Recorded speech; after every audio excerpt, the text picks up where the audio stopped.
Mari kita belajar firman Tuhan ini. Saudara, menjadi Kristen itu tidak diukur berapa lama, berapa tahun. Ya, tidak. Menjadi Kristen itu tidak ditentukan berapa jam sehari kita sembahyang. Ya. Menjadi Kristen tidak ditentukan berapa banyak kita hafal ayat Alkitab. Tidak. Kalau itu menjadi ukuran kekristenan, maka itu agama. Betul? Karena agama, religi, itu menekankan aktivitas. Tetapi Kristen itu bukan agama, tetapi hubungan antara Tuhan, pencipta alam semesta ini, dengan manusia, sebagai papa dengan anak-anaknya. Nah, agama tidak begitu. Agama semua menekankan kepada aktivitasnya. Maka itu semua agama di dunia ada simbol-simbol. Coba, kenapa kita bisa membedakan bahwa dia Muslim, dia Hindu, dia Buddha? Kenapa kita bisa bedakan? Karena pakaian mereka. Betul tidak? Ada tanda-tanda dari religi itu, agama itu. Tapi Kristen tidak ada tanda-tanda secara fisik.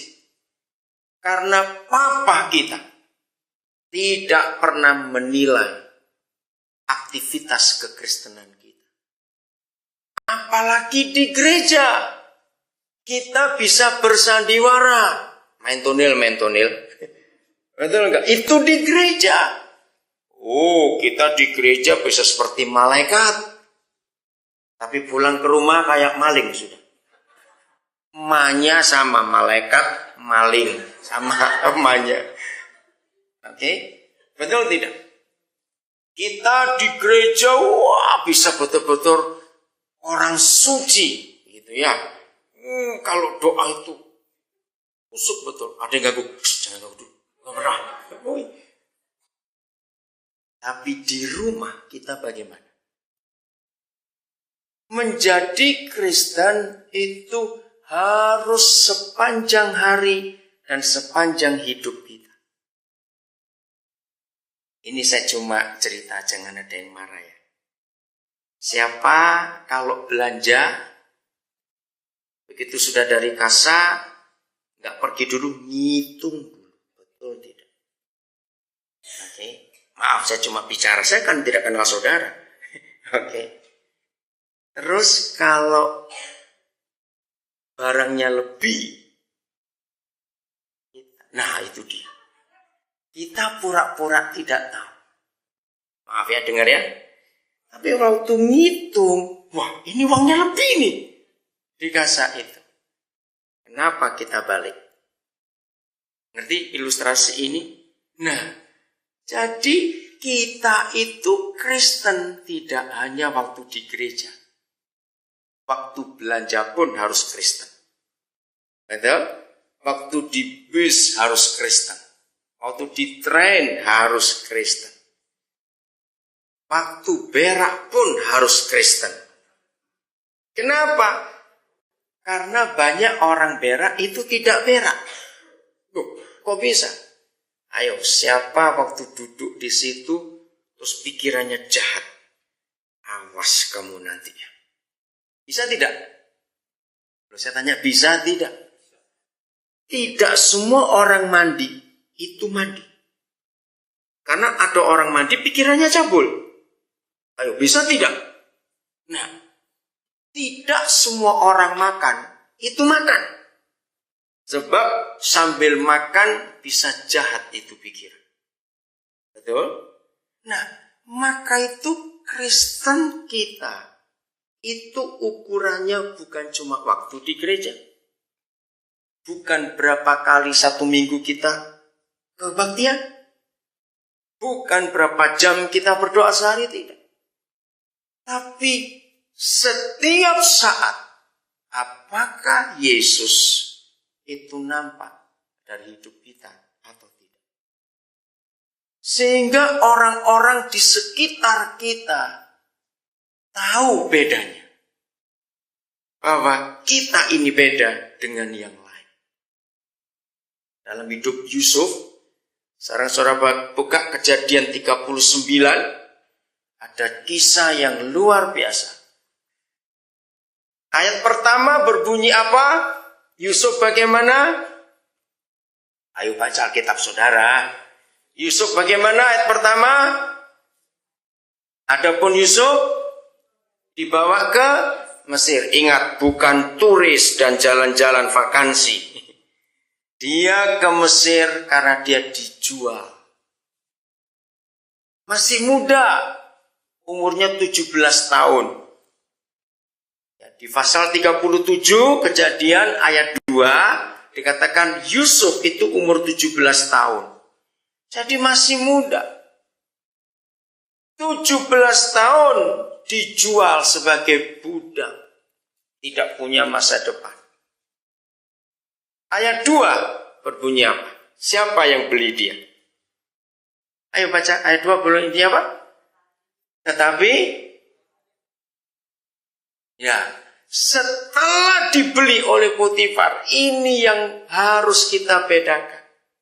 Tetapi Tuhan menyertai Yusuf. Saudara, ini yang luar biasa. Ayat 19 saudara baca. Katakan apa di situ? Itu setelah dia ketangkap karena difitnah oleh tante Potifar. Ditulis apa di situ? Ya tante toh masa oma. Nggak mungkin oma goda anak muda. Terlalu itu. Jadi tante saya bilang begitu. Kalau orang Tionghoa dia tante po. Senya po. Oke.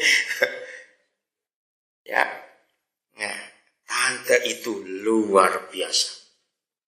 Yusuf diapakan lagi? Ayat yang ke-19. Ayo dibaca.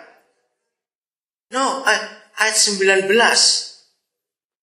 Oh ya betul ya. Jadi ini tuduhannya, ini fitnahannya.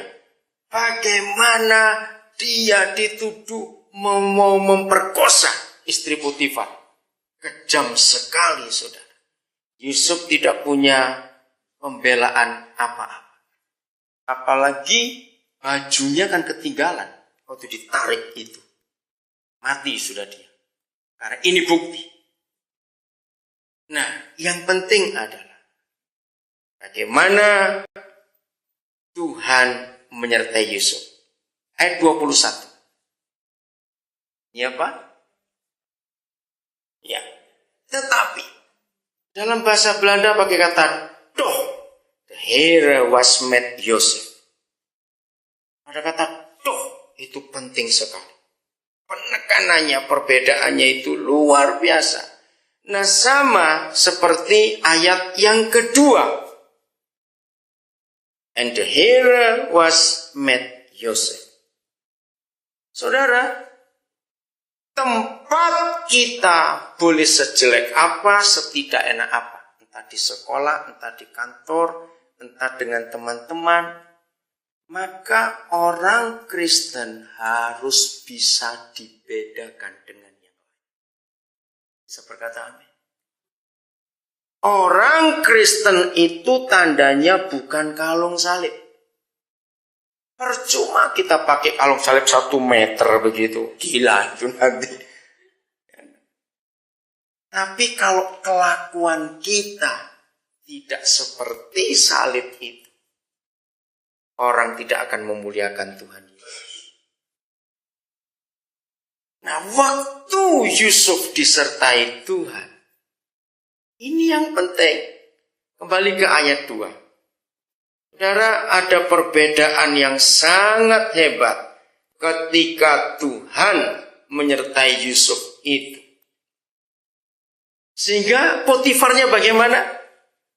Ayo baca. Potifarnya bagaimana? Ayo Alkitab saudara itu saya minta. Ya, bagaimana Potifar? Tidak perlu ngurus apa-apa. Semuanya diserahkan kepada Yusuf. Nah, lihat ayat 3. Setelah